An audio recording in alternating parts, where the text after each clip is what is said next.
back, everybody, to Decision Time, your obvious number one MMA podcast.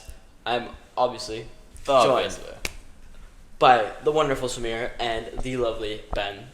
And I'm Jacob. Welcome back. Another week. Another UFC pay-per-view. Another day, another sleigh. Yeah. Let's get it going. Let's get it going. Let's get it going. Final pay-per-view of the year. What? Final pay-per-view of the year. It's pretty good. It's pretty good. The championship fights, however, I feel like we'll get to that. Yeah, well, we know what's gonna happen. Yeah, I'm excited. UFC 323, last pay-per-view of the year, and then we go 6 weeks without a pay-per-view or without any fights. Well, no, because we have the Cape Royale next week, which is fine, but yeah. And then I think it's 6 weeks without any fights. Something like that, yeah. But there might be a fight night booked or something. I mean, we might get something in January. Probably not. Yeah. Yeah. But we can't really complain. No. I will say, because there's been a lot of cards. They've just been loading it up. Yeah. The last month-ish of the year. To end the year. And also they're loading up the, first month of next year, which we'll talk about after this whole thing. But Yep. It's just, man. Yeah. Great. Very honestly, pretty good card. For UC 323? Oh yeah. Yeah. Oh yeah. We could even go through. We could go through all the fights because we don't got to talk about anything from last week because there wasn't anything last week. Hope you guys enjoyed our GOAT video. We know there was a little bit of Some discussion. people didn't. Some people disagreed, but hey, guys, we're just here. We have our opinions. And we have BK. Yes. But without further ado, let's get into UFC 323. Yup. My laptop stopped working. Yeah. So Ben's gonna take the lead on this one. All right. The first fight on UFC 323 is Muhammad Naimov versus Myron Santos. Samir, what are your thoughts on this fight? I mean, I'm really excited to see more of Marvin Santos. Mm-hmm. Not a big fan of Muhammad Naimov. Why? Just stylistically, not really for me. I just don't like. Dude, he beat Bogdan Grad. Yeah. Who doesn't nowadays? Right.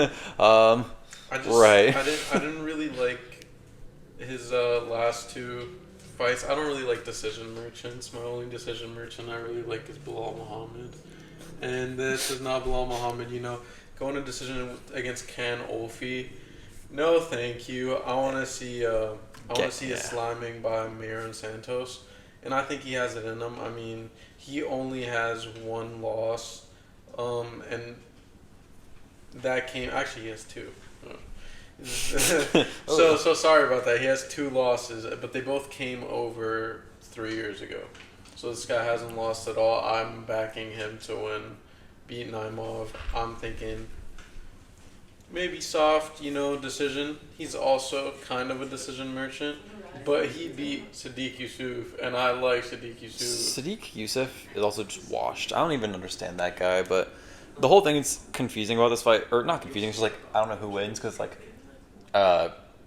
Muhammad Naimov, he has better named wins compared to Santos. Yeah, but if you try watching a Muhammad Naimov fight, you get put to sleep. It's not the best. No. Same thing with Myron Santos. I think we're gonna start off the card with a bore. It's not a great fight generally, but for it to open the card, I think it's pretty good. I think as an early prelim. I think most of these fights for where they are in the card are great. This is a very good first fight of the card.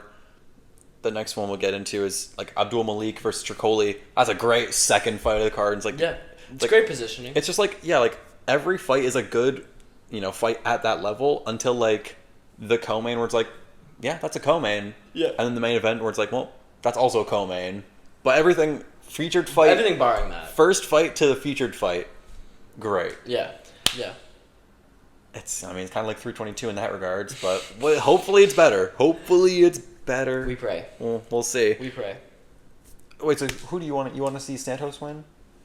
Yeah, I'll probably take Santos. I want to pick Naimov just by decision. I don't want him to win, but water's what. There's an argument it's not. Yes, true. Truly. Jacob, what are your thoughts on Mansur Abdul-Malik versus Antonio Trocoli? I mean, and Trocoli's like, it's alright. Mid. Yeah. Abdul-Malik though, I think he just gets the Mansur Abdul-Malik slime. I think he's gonna dominate this fight. Fun fact, I actually saw, I was looking at some stuff. This is actually also the day of UC 323. It is Antonio Trocoli's 36th birthday. So not gonna be a very happy birthday. yeah, you're gonna get cut on your birthday, buddy. Bye bye. Mansur should get a sliming here. Yeah, this fight, of course, rebooked. It was supposed to be booked in February. Mm-hmm. And you can't run away from the Reaper forever. I'm getting Mansur Abdul-Malik by finish. He doesn't really go to decision ever. Mm-hmm. And he hasn't lost in the UFC so far. I don't think so.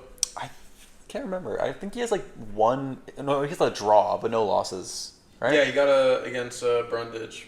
Yes. He got a draw. Oh yeah, because he headbutted him. Yeah. He was like boom, But- and then it was like, all right. Hey, that happens sometimes. Yeah. Yeah. It's for the love of the game. I think, I mean, Antonio Trocoli, I don't think he's seen a win in ages. I think it was Mansur like 22 Abdul-Malik, or something. Yeah, I think Mansur Abdul-Malik by finish, Yeah, it was maybe 20 second round.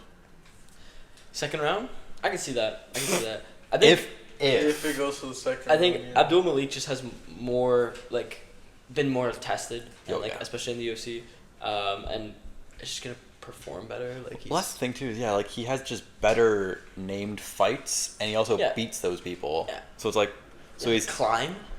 That's a good win. yeah, like It's a good win. he beats beats way better people, Yeah. and also is younger than Trocoli, and also is just a monster. Trocoli, he's beatable. He's touchable. But anyways, Yep. The third fight also will probably be a sliming. We have Ibo Aslan versus Iwo Baraniewski.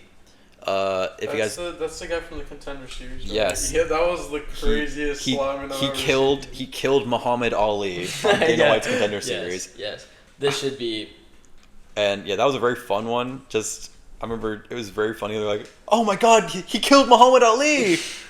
And he is making his light heavyweight debut, which I'll also add shouldn't be a light heavy. Like He's probably better at middleweight. should be because he's like 6 foot or 6'1". Like he's just a small light heavyweight. Yeah. He could. I think he should be a middleweight, but even with that being said, he's gonna be Ibo Aslan.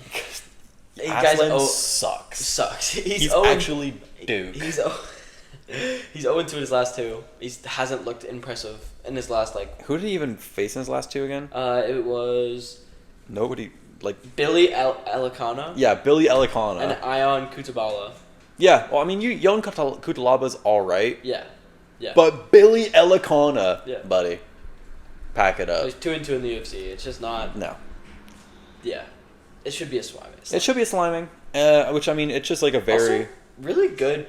Or is this is still really prelims, right? That's all the way until the Italian, which is also early prelims, crazy. But the fight before that, the return of the tarantula. The tarantula.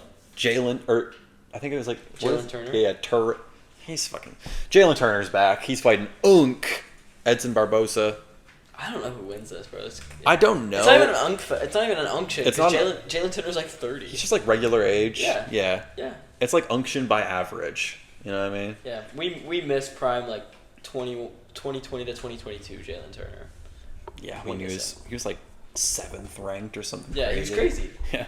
He had wins against Brad Riddell, I guess. You know what's actually crazy is that I was looking at their records. So Edson Barboza, he hasn't won since his win against Sadiq Youssef. Oh God. October 2023, right? Jalin Turner retired and has come back, and his last win was in December of 2023. Yeah, he retired and came back, and he still has a more recent win. Dude, he probably wins this. I have Turner win.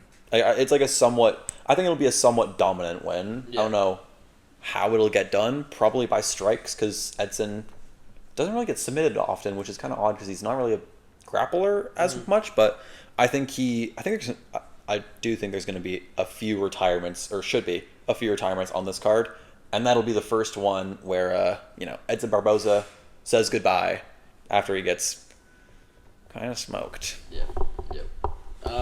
Also, I'll clarify.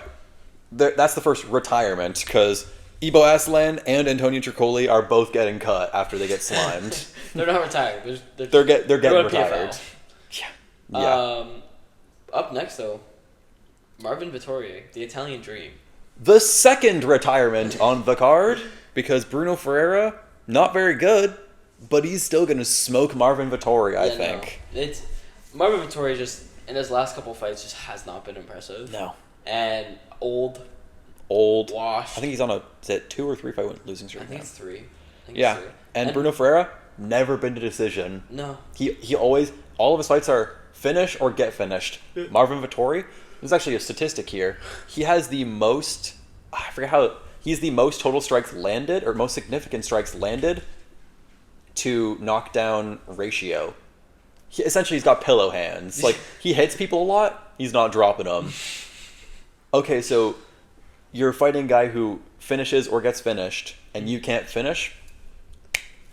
Bye-bye. Yeah. He's done. Yeah. Bruno Ferreira, do you think Bruno Ferreira wins? Or do you think Marvin Vettori gets his comeuppance, and he finally wins?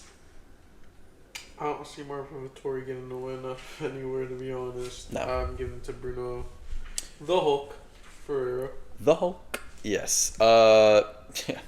So far we got 2 cuts, 2 retirements, and a Muhammad Naimov fight. Yeah. And hey, maybe another armbar, because he's got his last 2 wins. He wins by armbar. I think this fight, I was looking at it, sneaky. He's not going to win by sub. He's going to get a sneaky colding. Like just a sneaky knocks him out. Just a head kick, like a roundhouse kick. No, just an overhand. just like he just face first into the mat. He's out. Maybe. And also, anything is possible. Anything is possible. Quote from Jason Tatum. Next fight, banger. Fair Ziam? Yeah. Jesus. And Nazim This might Sadykhov. be one of my fights of the night. It might be. It might be. Very well could be. Just unstoppable force in Nazim. Yeah. And then one of my favorite fighters in Ferris Ziam. Yeah? And Ferris Ziam's going to get slimed out. I mean...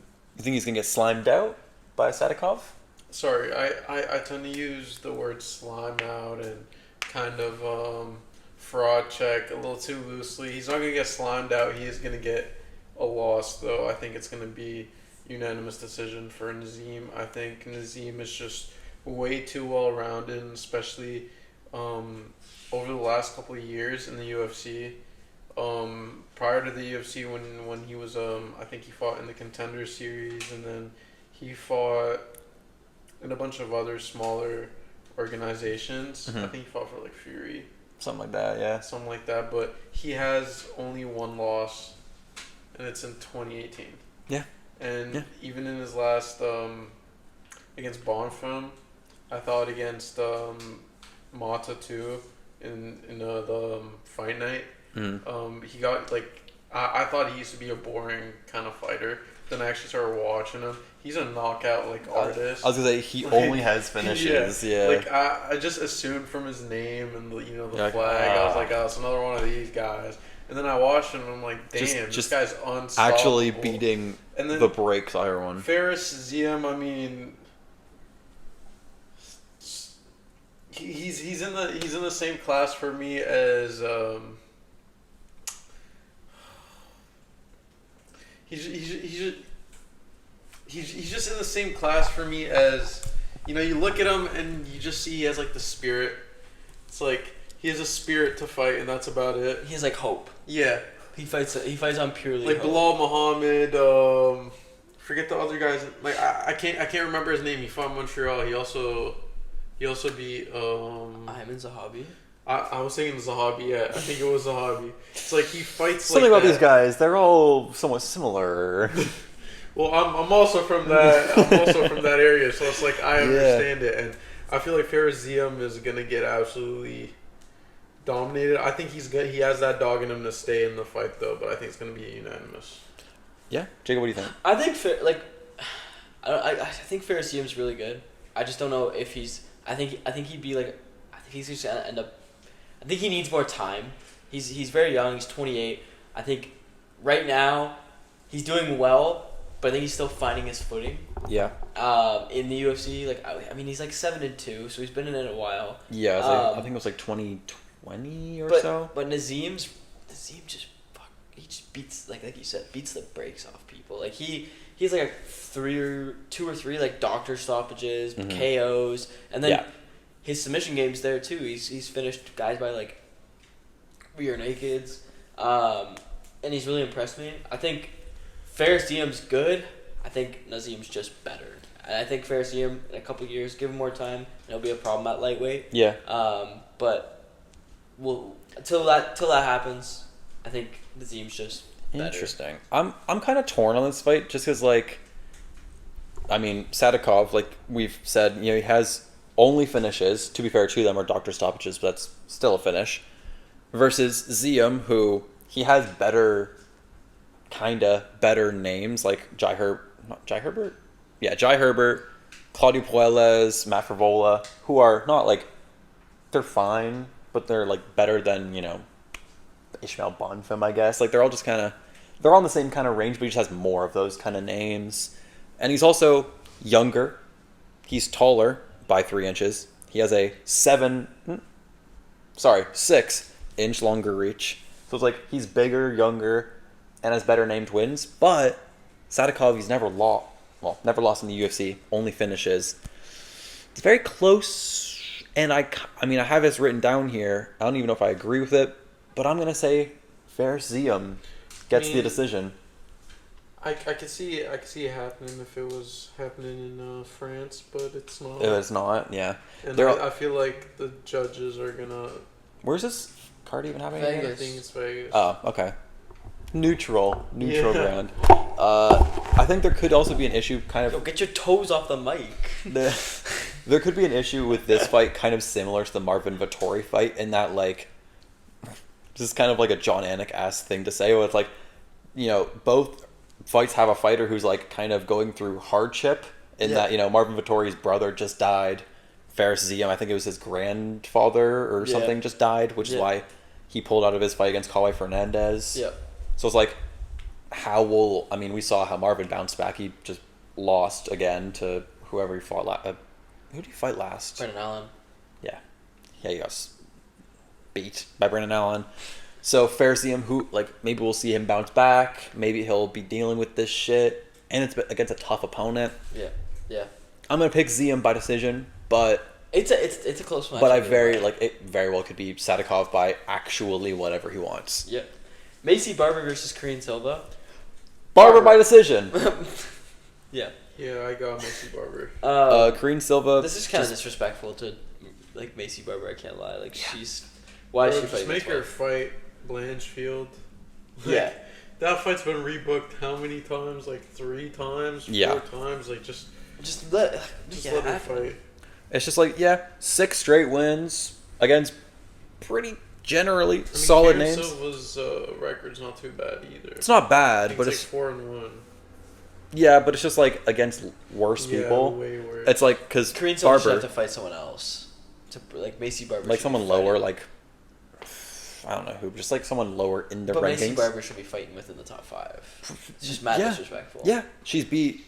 Yeah, Miranda Maverick, Jessica Ai, Andrea Lee, Amanda Ribas, and she knocks some of these people out. Like she gets finishes too. Nah, let's get Karine Silva. Why? Don't understand it. Terrence McKinney though. Yeah, Barber by decision. Terrence McKinney, however, probably that fight will not go to decision. Chris Duncan can buy whatever he wants. The Scots.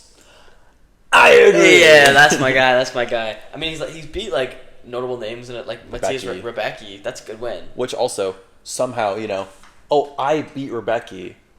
Rebecki gets to fight Klein, and I get to fight McKinney. Yeah, right. I get to fight the worst guy even though I won. Yeah, right. It doesn't really make much sense. But I guess beating McKinney is like, he's a more fun name than Klein. Yeah. But like, I'm excited to see. 5-1 in the UFC. I feel like this is gonna be definitely another one of my top fights. Oh Because yeah. Both of It's a these guys, finish. Both of these guys go for the sub. Mm-hmm. So I'd be interested to see how, each of them defends it, depending on how the fight goes. Because especially, I think both of them, I know both of them, their last fight, both got a finish off a guillotine. Yep. But I think also Chris Duncan, 2 out of his last 4 or something like that. Well, Duncan's last win was against Rebecca, wasn't it? Yes. And that was a decision. Yeah.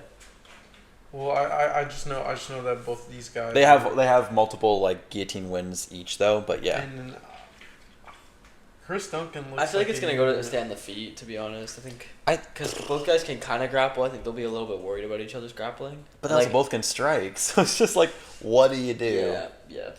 I think Terrence McKinney wants to strike. I think Duncan is smarter. I think Chris Duncan's gonna win because Terrence McKinney, he just always leaves that gap for that one shot. He's really sharp in a lot of aspects of his games, but like you kind of alluded to, is he tries to go into the exchanges a lot, mm-hmm. and he's kind of like he's not the best boxer. I forget the word for it. It's like you're always ready to do it.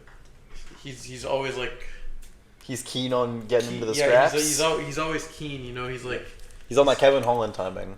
Yeah, he's always like on standby. That's what it is. Oh yeah. He's always on standby, and I feel like when he's on standby, he kind of leaves himself a little too open mm-hmm. with the shot, and I feel like Chris Duncan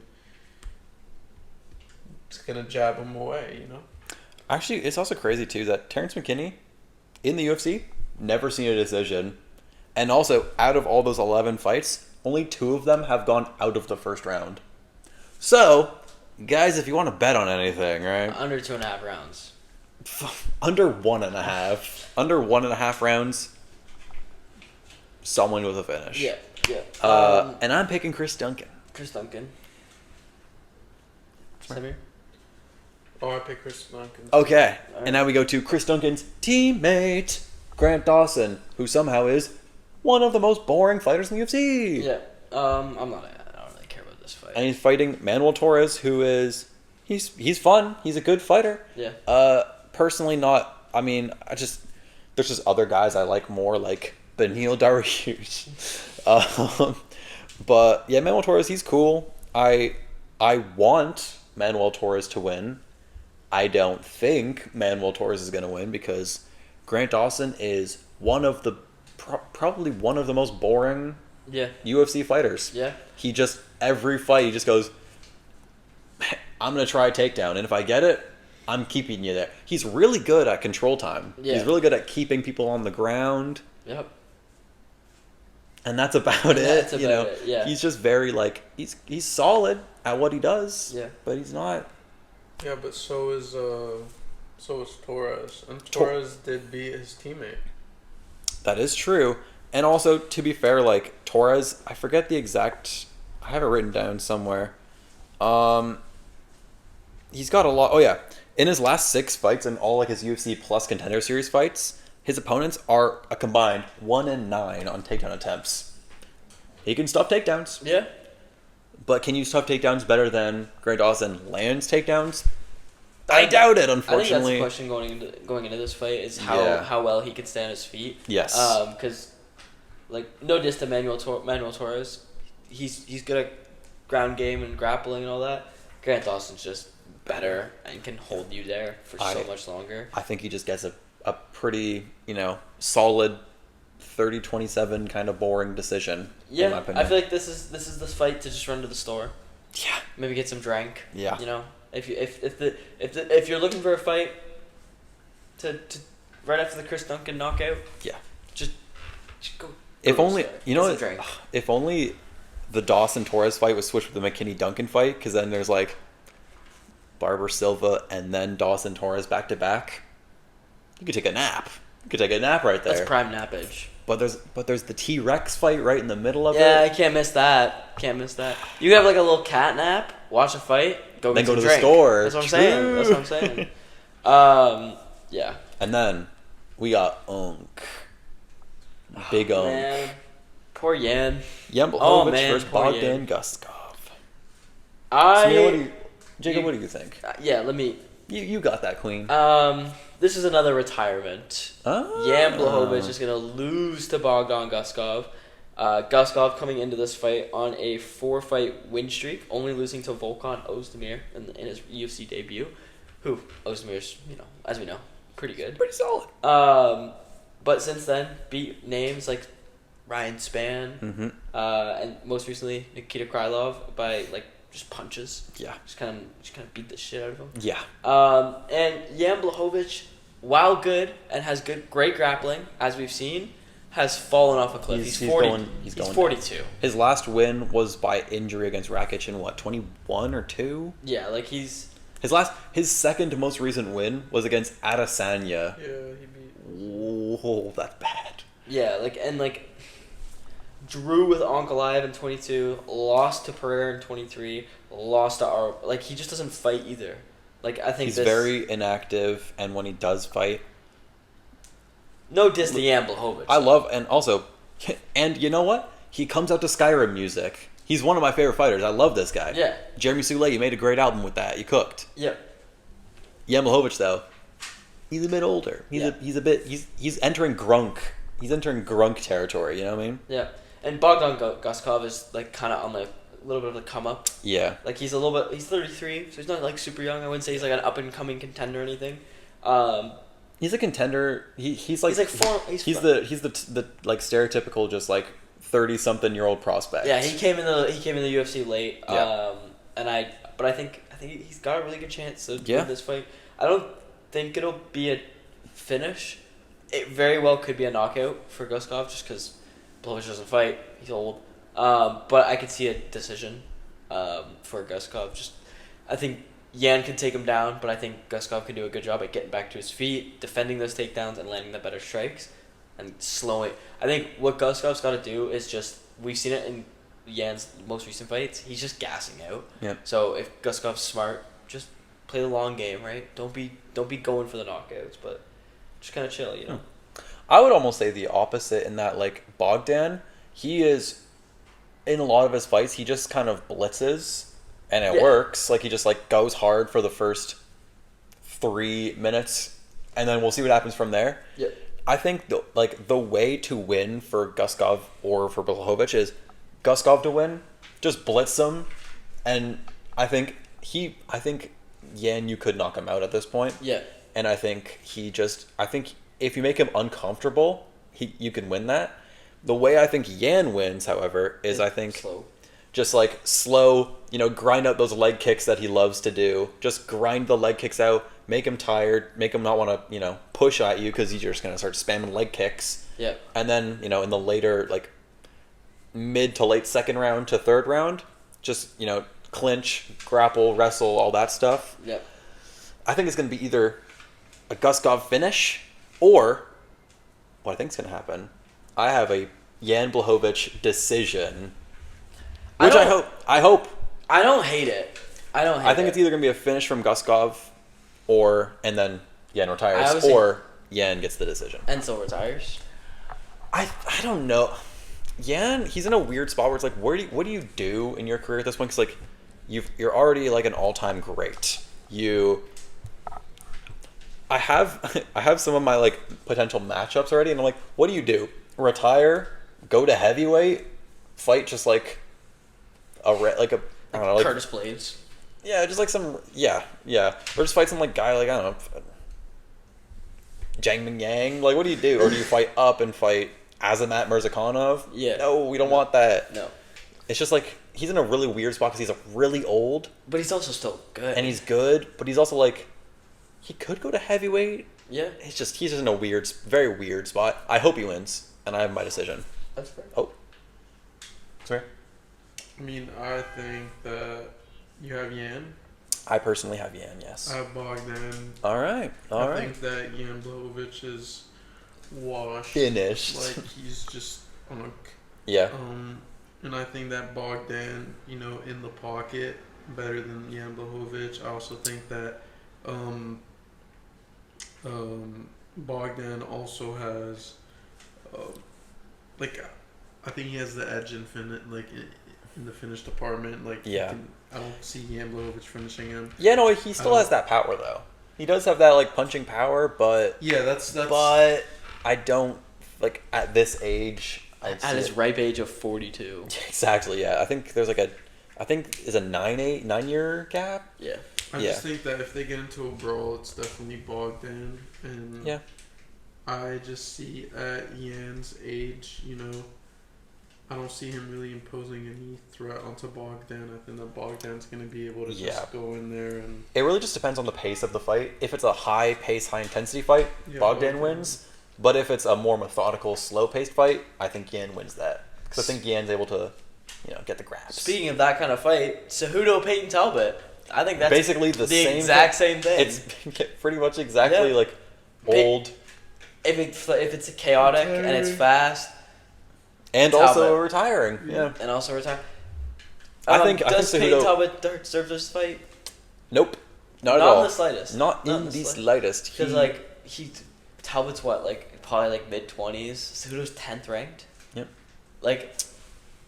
But apparently they wanted, nobody else wanted to fight Peyton Talbot apparently, which I don't know if I believe that. I don't believe that. But, yeah, and somehow Raoni Barcelos is fighting, who did he fight, a couple weeks ago, Ricky Simone or something? Yeah. Oh, right. Yeah. It's one of those just this guy's popular, we'll get him a name. And he's got Henry Cejudo, who they're kind of former, not teammates, but they've trained together. Friends-ish. Yeah. Cejudo, though, is going to win this fight, unfortunately. I love Peyton Talbot. I want to see him do well. I just don't think his grappling is good enough. Yeah. Unless we see significant improvements, or he kind of has his little Sean O'Malley moment and knocks him out. Which we have seen. His most recent fight against he's Felipe Lima. He's significantly improved. And Lima's a pretty good grappler too. Yeah. He's not bad.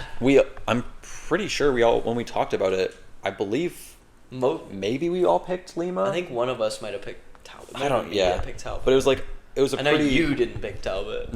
No. Speaking of which, I think that Peyton Talbot's going to lose. I just think whenever he fights a fight, I think when it's not at his pace, when it's more measured, more slow tempo, you gotta kind of have to get the judges on your favor, do a bit of round management. I don't think he has it. We saw it against Barcelos. This is a good way to use this word. He got fraud checked, in my opinion.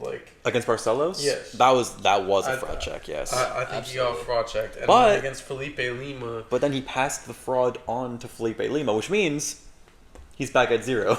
He's no longer he's neutral. He's a fighter. Yeah, he fights in the UFC. I also think it's either case, this fight not very good for Peyton Talbot, because if you win, you beat Old Man Henry, and if you lose, you lost to Old Man Henry. It doesn't really add on to... I don't know, though. I kind of disagree. If he wins against Henry, you think that he should be in the top 15? I don't think so. Yes, he will be. I don't think he should be in the top 15. He'll be in the top 15 after being he'll 10. Be 13. 13, yeah.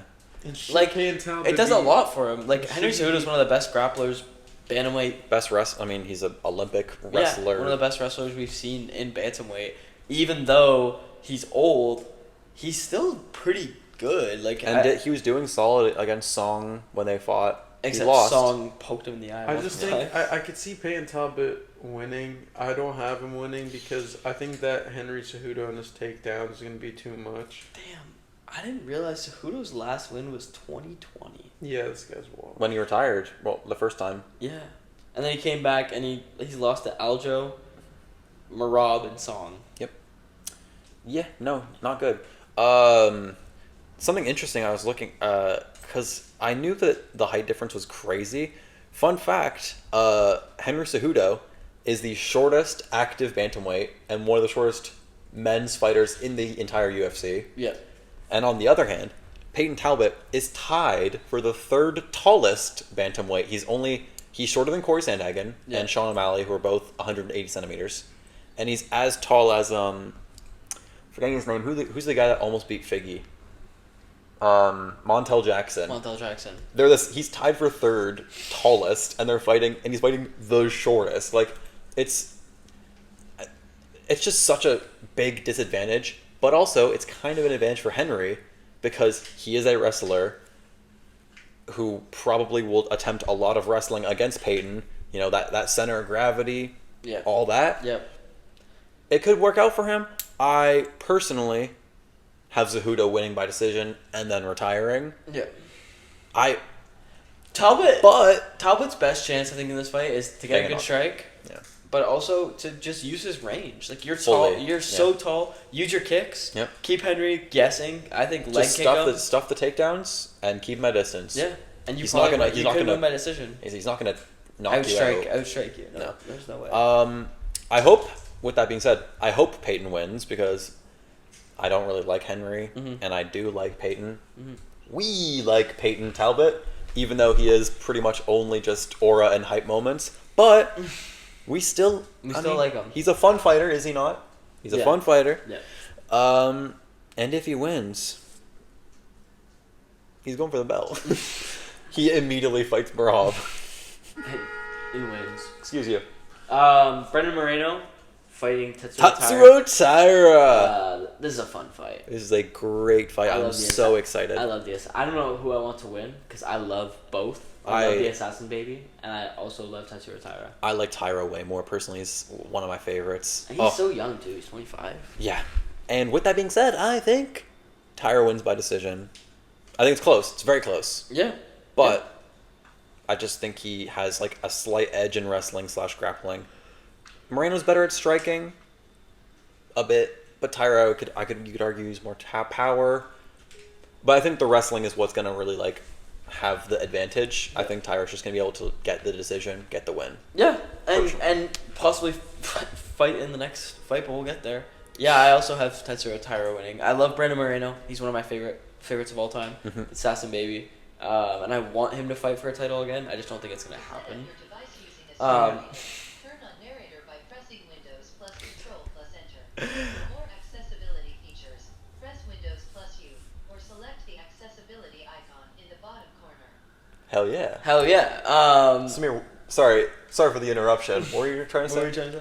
I mean, I also agree with you guys. I think that Tatsuro Taira is going to win. My reasoning is mostly I had to look at both these guys' matchup against Brandon Royval, and I thought that Tatsuro Taira, they both lost the fight. Yep. But I wanted to see who in their loss performed better. And Tatsuro Taira, he had a way more competitive matchup against Brandon Royval. Yeah. In my opinion, it was way closer. I think Brandon Moreno got blown out the water. Yeah. And I just feel like kind of the point I'm trying to make here is that I feel like Tatsuro Taira, just the way he fights stylistically, is just too fast-paced compared to Moreno. Like, Moreno's also a fast-paced fighter, but just the way that Tatsuro Taira moves, the way he can, just the way he's really aggressive. He also, like, his power's really, really, not significant, but it's really strong. Yeah. And I'd say he's better power than Moreno. Yeah, I feel like Moreno just uses his like his grappling is pretty good. His grappling is not it's just not better than Taira's. Yeah, though. that's what I'm saying. I don't see it working against Tatsuro, so that's why I think he's gonna win. And Moreno's just he's more like slow and methodical sometimes. Like, obviously he's fast. He's a 125er. He's gonna be quick. But Tatsuro Taira is just so fast. He's so quick with every move he makes. So. Yeah. So we're all picking Tatsuro? I am picking Tatsuro Taira. Yeah. We are picking Tatsuro Taira. Speaking of 125ers, the man that Tatsuro Taira will face next is in this fight. Hopefully. Alexander Pantoja, Josh Van. Banger fight. Banger. Great. Unfortunately, the person I want to win, I don't think will win. I'm not picking him. Unfortunately, I'm usually a guy who likes to go for fan favorites, and I love, but that has been working for me. So I think I'm gonna go with little bit more intelligence here. Yeah. Pantoja's just a different demon. He's so good at striking. He's very sound in the way he fights. He's so like methodical, and then the grappling is just insane. It's just always been there. His submission threat is like he always catches guys because he just grinds them out. Like he waits for that mistake to happen, and when it happens, he takes jumps on you, full advantage of it. Yeah. He's one of the best flyweights we have seen and possibly will ever soon. He might retire the division soon. He might retire as the GOAT of the division too. Could. He basically is just doing the same shit that the other GOAT did, DJ. where it's just like, all right, well, there's nobody else for you to fight. Go to, we'll trade you for some random guy. Yeah. Corey Anderson. I love Josh Van, but I was saying to Samir earlier, I think this is going to be a very similar fight to Kai Kara versus Pantoja, where Kai Kara insane at striking, crazy fast, crazy skill, and just kind of thrives in the chaos. Mm-hmm. Josh Van is very similar. Yep. Thrives in chaos, very fast, very quick, excellent striker. Yeah. But we haven't seen him battle tested against a guy like Pantoja, and especially like grappling wise, I think it's just gonna be the same thing where Josh Van comes in, he lands a couple of strikes, and Pantoja just pulls guard or like gets on top and looks for a submission. And I very could see a first to second round submission again for Pantoja. I'm thinking 2 to 3. I think Van makes it out, and I think he maybe even wins the first because he's quick. His striking I think is better than Pantoja. Oh yeah, not by like a lot, but I would say like it is better. Yeah, just because Pantoja's just one of the most well-rounded fighters in the UFC, and he's somehow in like also one of the worst weight classes that doesn't get any finishes, but he does. Yeah, and I think he, like you were saying, just gonna grind it out, and unfortunately, he's gonna win. But hey, I would not be mad at a sneaky Josh Van knockout. No, I'm not either. If I get my prediction wrong, I'm not mad at it. Yeah. I'm not mad at it. Yeah. But I'm picking Pantoja probably by submission. I think the Pantoja's gonna win. I feel like Pantoja is just a level above everyone else in the division. I mean, I think he's the greatest flyweight of all time. Over DJ? Yeah, over DJ, because just the level That's of crazy dominance. coming from you. Yeah, but just the level of dominance Like the is competition. insane. And not even just the competition, but for example, like Brandon Royval also fought for the title, and he absolutely slimed him out. And guess who not barely, because in that third round he absolutely dominated him, but let's not say that it wasn't almost 50-50 throughout the first and second round. Joshua Van against Brandon Royval. I fully... He had him on the ropes. And it was after that connection late in the second that really changed the fight. Josh Van, I think Brandon Royval was going to win that fight until the third round when he got like dropped in the last 2 minutes or so. And then changed the whole momentum. It was like, oh yeah, no, it's around a person, and Brandon Royval was winning the third, and then in like there were like 3 minutes in, and there was a knockdown. I was like, oh damn, and then the last 2 minutes they were just. And that very well could happen in this fight. Like I could see Pantoja if Josh Van's grappling. Not getting clipped, bro. Pantoja's literally, that's the one thing about him. It's like saying like, he does have a very good chin, but we've seen crazier things. Royval generally has a pretty good chin. Yeah, we've seen crazier things. Josh Van might just have that power. The last time I remember this guy getting clipped was against my goat Figgy. Oh. Bar that, he has not been clipped in like years. Yeah. Like this guy is just, he's too good. I think, in my opinion, after tonight, or the night that's gonna happen on Saturday night, we're not there yet, guys. We're filming. Hey, we're live. No, I feel like he's by the end of the night is gonna be seen as more dominant than Merab. Because I feel like that one's definitely more competitive. He definitely could pass Merab in the pound for pound. It's just stylistically like way easier. Like this is the type of guy that Pantoja would want to fight, which is the second he tries to take him down. Like I think it's gonna be done. But I think if Tatsuro Taira wins and fights Pantoja, I think Tetsuya Tire is a more impressive win on Pantoja's resume than Josh Van. Oh yeah, Just because Tetsuya Tire's grappling is more proven. way Just more proven in like names.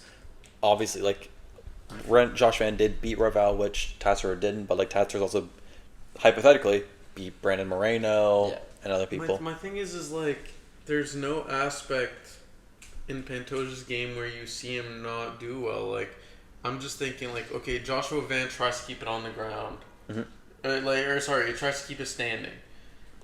If you're trying to stand and bang with Alexander Pantoja, like that's not really going well for you. And even if you do manage to get some damage on Pantoja, he tires you out, uses his grappling, takes you down, and then just fight's over. That's really the main thing. It's just like I think he's gonna try and clinch a lot, get to the fence, do takedowns. And we'll just see how Josh Van survives it. Really, It's all gonna be about him surviving. Really, I think that's how I think the fight's gonna. He's got to survive until his moment comes, and when that moment comes, you got to take advantage, advantage. The thing is that's what I'm saying. Like half of your gas tank is done. Yep. And it's the last round after you've been mauled for 4 rounds. You think your biggest hit? Let's say it's a perfect clean hit. You on like 60%. Getting that clean hit on Pantoja, you think like 100% hit's not getting Pantoja like knocked out. You think like it on like 60? Hey. Go ahead. Wait, you go. I was gonna say, pound for pound, headshot dead. It happened to Usman. And Usman is a lot fucking better than Pantoja. So. I mean, it can happen. And Leon Edwards was certainly at 60% or less. In that fight, probably less. Yeah. But moving on. Not enough Pantoja Van talk. We're done with the Pantoja glaze. Yeah. He's gonna. We all pick Pantoja. And we're instead of getting glaze, Merab. another person.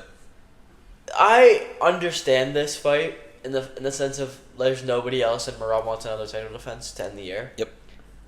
But this is just, man. It's like, okay. I'm just not like Peter Yan deserves it.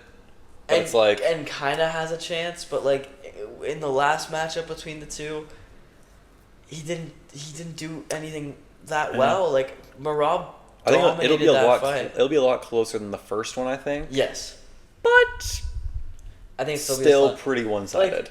Like the stats and I have the stats pulled up from the last fight. Wasn't it like 47 attempted takedowns? Well, like Merab doubled the significant strikes, doubled the amount of thrown and landed by Peter. Okay. 75 to 147. Damn. Not exactly doubled, but basically doubled. Yeah. Doubled his strikes. 87 for Peter Yan, 202 for Merab landed. Yeah. Takedowns 1 of 5 for Peter Yan, and this is a crazy stat by the way. 1 of 5 control time, a minute 50. Yep. Merab had 6 minutes and 53 seconds of control time, and shot 49 takedowns and landed 11. Yep. He landed 11 times the amount of takedowns, but only had like 3 times the amount of control time. And wasn't that a 3-round fight? That was a 3-round fight. 49. Like 50, almost 50 takedowns. Was it a 3-round? It had to have been. Surely it had to be 5 rounds. Per round. Because no way he was shooting 10. It was a 5-round fight. Okay, so he was only shooting 10 attempts per round. Like, if that's any sign of what's to come in this fight, Merab's just gonna. I don't think Merab's gonna dominate as much in this fight. Yeah. But I think Merab's just the better fighter. Unfortunately, like Merab attempts 70 takedowns. But just like, man, he's just the machine, man. Like his gas tank's insane. I think he's just gonna do the same thing where he just keeps going and keeps going. Yeah. And Peter Yan's one of the better takedown defense artists in the division. But when you get 50 takedowns shot on you, and I think Merab's could arguably be the better striker too, especially what? And recently, Petr Yan's like one of the best boxers in the UFC. Yeah, but like Merab just swings. Merab just clubs people. Yeah, he's not technical. Not technical. But Peter's like a better. Merab just like, he's more accurate and probably has more power though.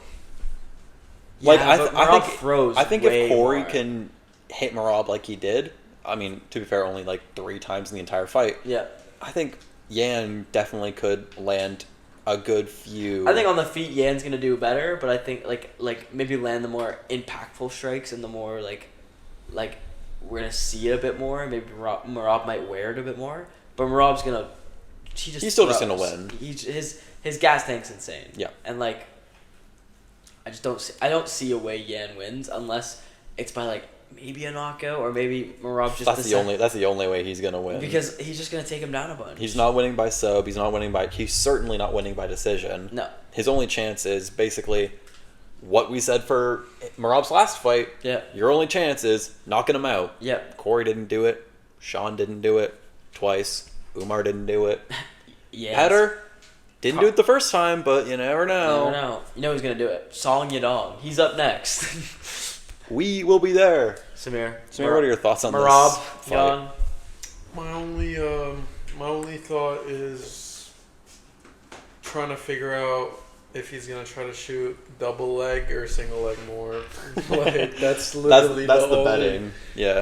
That's the only thing I'm really gonna be Stadium thinking Live, about. more single leg or double leg? Because I generally don't. I don't see Petr Yan's chance in this at all. It's really about cardio. Yep. Mainly, and we How saw many- it in their last one. Yeah. How many takedowns can you stop?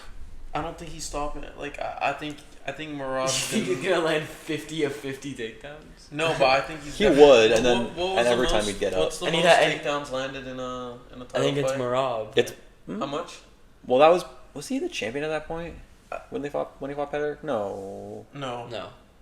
So the most in a title fight, it probably is a Merab fight I because think it was O'Malley. yeah, so it probably is Probably Merab. like the second one. I think he's probably beat- the first one. Just I 'cause think whatever he did against O'Malley, I think he's gonna double it. Like I think double give it to the next person. I think Petr Double it and Yan- give it to the third person. I Yeah. think Petr Yan's gonna have a worse performance than JDM. Like I think it's gonna be that bad. That's. Interesting. I think But I he- feel like the thing is like, JDM got held down. Merab, like Merab can't hold anybody down. Peter's gonna get back up. Yeah. Merab's gonna have like 20 takedowns landed, and like 5 minutes of control time. Yeah. Like Merab can't hold down Sean O'Malley, Corey Sandhagen, or Peter in the first fight. He is not holding him Yeah, down. it's like the stat was Peter Yan had 1 takedown landed of 5 and had almost 2 minutes of control time. Merab shot He had 49, 11 takedowns. 11 takedowns and had 7 minutes of control time.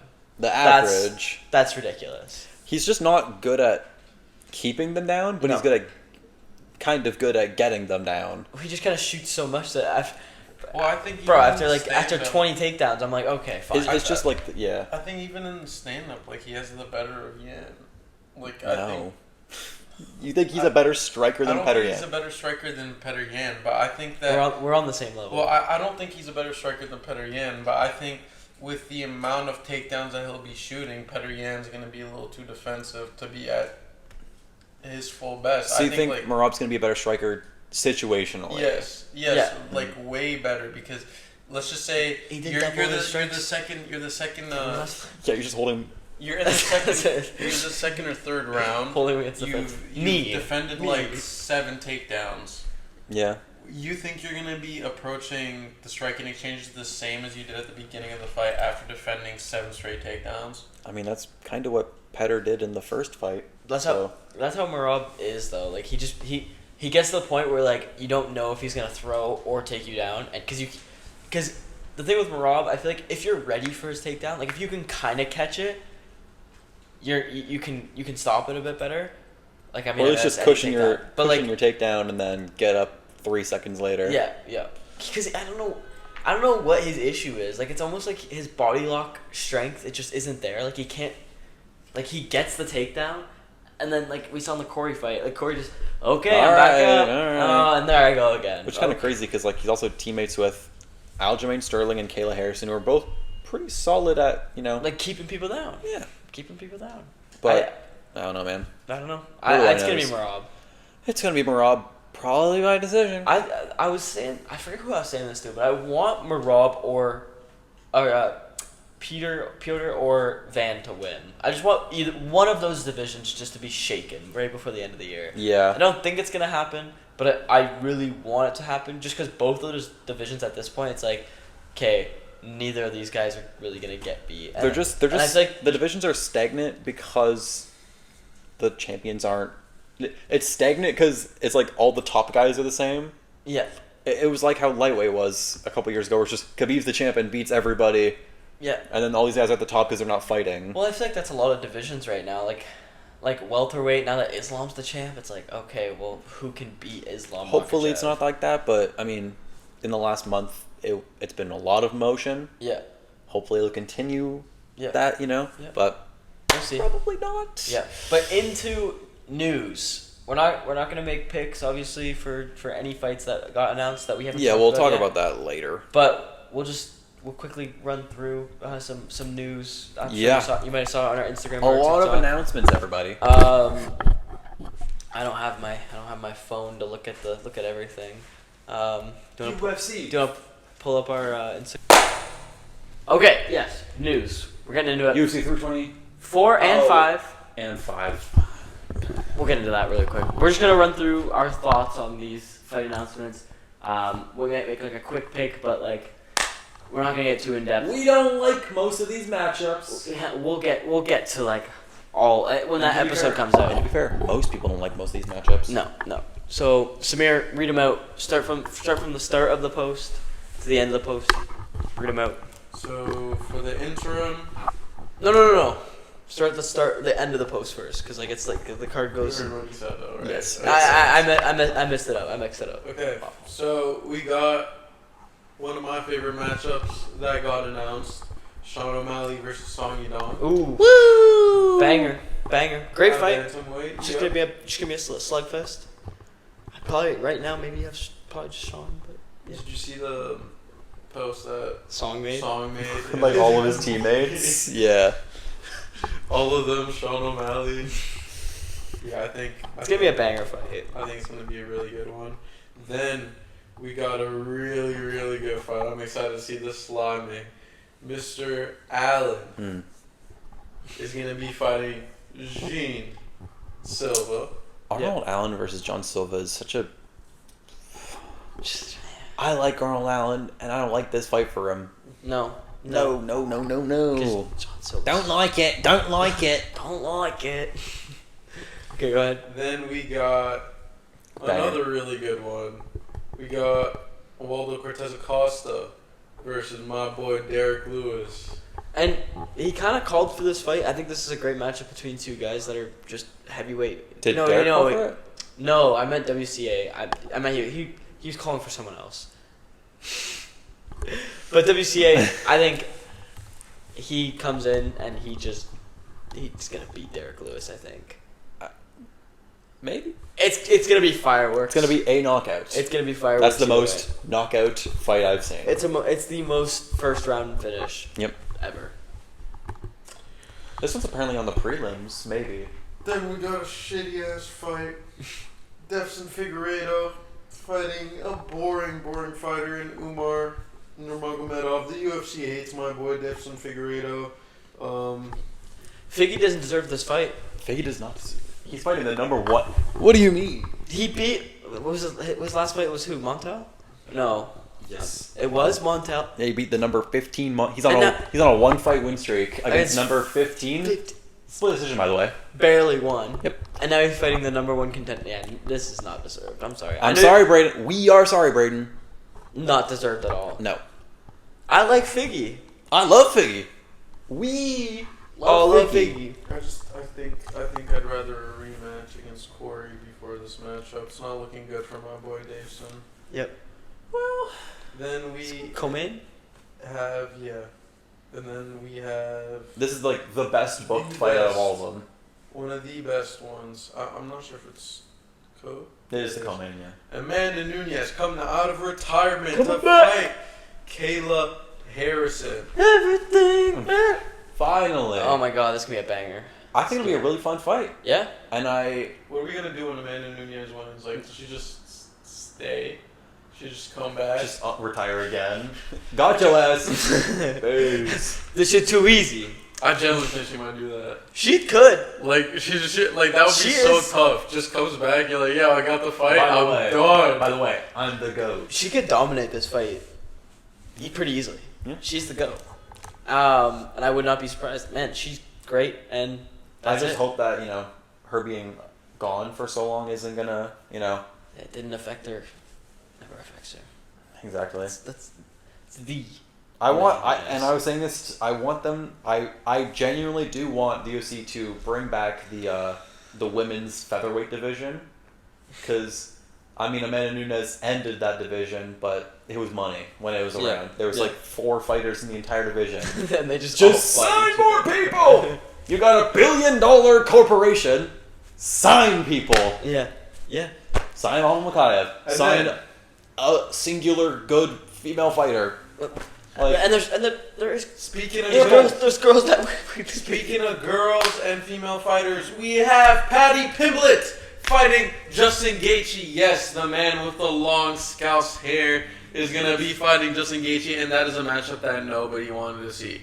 I did not want to see it at all. But I'd much rather see this than Paddy get unfairly booked against Ilya, because that was the other option that we had out there prior to the Ilya news, and I'm so glad they didn't have the option, because if they did, they would have done it, and I'm so happy it wasn't an option. I think, listen, I love you, Paddy. Paddy's really fun. He's always he was one of the first fighters that I really got into during that little first initial peak during COVID with the little speech that he had. I love Paddy, but just the jump in fights is just actually insane. to go from fighting you slimed out Bobby Green, okay? You slimed out Michael Chandler, pretty easily, and then you were 10th ranked a year ago. You haven't fought since. Title shot at 5. It was March. oh, It was 10 months almost ago. here. 10 months ago, and then he gets that title. He moves up 5 ranks without fighting a soul. Yep. Except he's the reverse his diabetes of soul. he's the reverse of Shavkat. Yeah. Where it's just he was. To be fair, he was gaining ranks. It wasn't bad per se, because it was the guys ahead of him were losing, so they're just Poirier Also, retired. I can generally see Justin Gaethje winning. No, I don't think so. No, absolutely not. I can see Justin Gaethje winning. How? Well, Patty- we'll get into that later. Crazy, Anyways. but I will say too, I don't think it's a bad booked fight. I think it is bad that it's for the title. If it was just Justin Gaethje versus Paddy Pimblett, Yeah, as a great fight. co-main. Yeah, On a fight night. but Main since it's fight. for the vacant lightweight title, what are you talking about? Yeah, no. That's crazy. Yep. If it what would have been great? I think it was right there. It was right there. We got and we got your goat. And it could have been. We got everyone's communal goat. Instead, Arman Sarukian, bad guy. UFC don't like him. Put him to the side. Yeah. Who are the next 2 ranked fighters, and who have been mentioned to fight? Oh. And literally right after his fight in Brazil, mentioned that he wanted to fight him, and then the other side wanted to do it. Yeah. Max Holloway versus Charles Oliveira for the interim. You're telling me nobody wants that? It could have been BMF and interim. Yes. So. Yeah. 2 fake belts. UFC, right there. Easy. And that's a money fight. That's a money And fight. the timing makes sense. You don't sell pay-per-views now, but you get so many people watching. Whatever. I still don't understand. And the timing makes sense. But it should be. Armin should be in there. Whether it be I understand why. Why? Because he's an asshole and they don't like him, so they're gonna But he's undeniably the number 1 doesn't- contender. Okay, he is, but And he just it's not like you couldn't make this if the turnaround. UFC dislikes you, you should make a case for yourself. You shouldn't give him any reason to not book you, and he in the last year and a half has given them every reason to not book him. Even literally after the fight, he beat Charles. even after his fight, like in Qatar. You see how he's acting with that impersonator? I'm not taking it seriously. I obviously know he was joking around, but you could tell he was actually genuinely getting pissed off by the Ilya impersonator when he was like going at his throat. Yeah. It's like everyone else is like, oh, it's funny. I could genuinely tell he got pissed off. Yeah. And it's like he's a spoiled kid. Very, very good athlete as a spoiled kid, but I feel like Charles, Max, right there to make, because in between them you literally have Justin Gaethje and Patty. The only thing I argue against Max and like Charles is Charles just fought for the belt, and Max might I think still has a broken hand and is still recovering. So that's the only reason, and I think they want that. I think they're gonna fight in like March. Yeah, and that division's been so stagnant with the belt in the past couple years that they want motion. With the BMF belt. No, with the lightweight belt, because it was Khabib, then it was Islam, and then it was it kind of moved. There was Charles in the middle. Charles was in the middle For like one defense, and they went, "You don't have the belt anymore." You missed weight. Okay. Right. Okay. Well, broken scale. But yeah, it's just especially in the past year and a half, 2 years, no one has fought each other. The top 10's been kind of the same, where they just fight the same guys. It's the bottom 5 into like 15 to 10. Yeah. They're fighting. Yeah.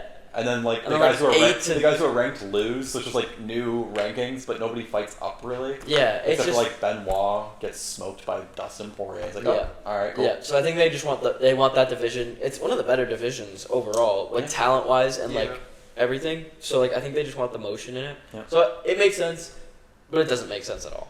And you know what I mean? Yeah, and there's something I've talked about this before, and I think we probably all somewhat agree.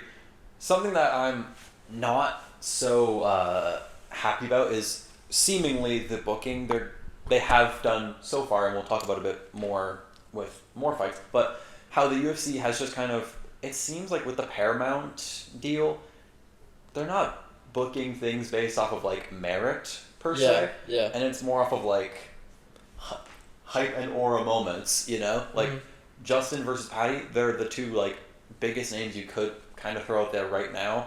They're bigger names than Armin, and Ilya can't because he's getting divorced and just fighting for custody. Yeah, he's in a different kind of fight. But yeah, you're having these guys, big names, big event, all this, and and on 325. Yeah, keep going. On 325, there's another fight that's fully just hype, which we'll talk about in a minute. But and then I truly do think that they're kind of just gonna start booking things off of what will get the most money, And I hope that's not what the UFC turns into, but I could see it. I truly do think it shouldn't deserve it, but I think if Sean O'Malley beats Song Yadong, they might just book a trilogy with Merab. That'd be so dumb. Oh yeah, lost 2 in a row to Merab. I beat Song Yadong. Hear me out. And I think they very well could do that. I hope that's what the Paramount deal doesn't turn into, because then it ruins the sport. Yep. And I will say meritocracy is out the window. Yeah, and which it already somewhat is, but even more. Even more, because Paramount has they're an entertainment company, right? They make movies, they do all that stuff, and they're taking a big risk by taking on the UFC. And if anything, if that's what it turns into, it's not going to be as good. No, and with those 5-6 weeks off, you never know. Maybe PFL, they might start gaining some traction. Yeah, and the announcements for fucking UFC at this point are that. I was so excited when I heard it was a halftime commercial. Yeah, they're we're gonna announce it at this NFL halftime show, and it's just it's the same shit. It's just wider. It's just the phone where he's hey everybody. He's got some M&Ms. Yeah, he's reading off a piece of paper. He's alright, we got, cool. Yep. And he goes, see you later. Possibly biggest matchups of the year. Oh. Thanks. And then you hear banging on the door, and he's football's back on. And it was thanks, fight fans. It was Merab and Mackenzie Dern at the door. Yeah. Which neither of them are fighting on that card. Why not get a Patty versus a Patty? Why not get Merab? You could do Merab and Kayla Harrison. They're teammates. Yeah. Yeah, it does make sense. But speaking of bad bookings, and then featherweight championship, Diego Lopez versus Volkanovski possibly could be the worst of them all. Worst of them all. Yeah. Because at least Patty versus Justin, they should fight. Yeah. Diego should not be fighting Volkanovski. No. In no way. No. There's Mofsar. I think you could argue Diego has, better... more recent and better. fame. Yeah. But Aljamain Sterling and, especially, Lerone Murphy. Yeah. What are we doing? Makes no sense.